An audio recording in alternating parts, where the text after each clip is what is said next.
How is microeconomics relative in my everyday life? Well, I chose to do mine on makeup because I am an upcoming MUA, self-taught, which stands for makeup artist.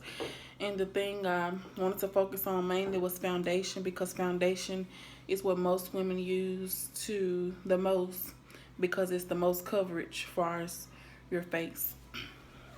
So the two different products I chose to choose were Fit Me by Maybelline, which is retail price $7 or $8 depending on what store you go to, and Fenty Beauty by Rihanna is retail price at $37 at Ulta Beauty.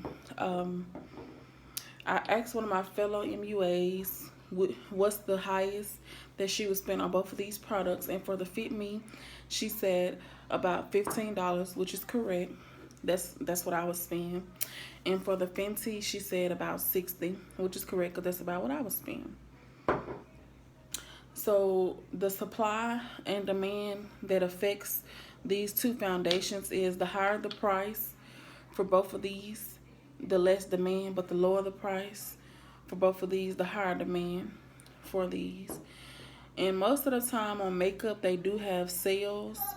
So this would cause a shortage in the supply, because when they do have sales, some stores do tend to sell out because the demand is so high. Like a new palette came out last week and it is sold out this week. That's just for example, a new makeup palette. But another way that supply and demand can affect the market equilibrium is due to income. When people get a raise or something, or get a decrease in pay, this can affect, like, if people get a raise, they're of course going to buy this higher end makeup versus the lower end makeup. And once people like make less money, they'll buy this lower end makeup because they both do the same thing. And that's why I think makeup is relevant in our everyday life, because whether you're making big bucks or little bucks, I mean, you still can get good quality makeup for retail price.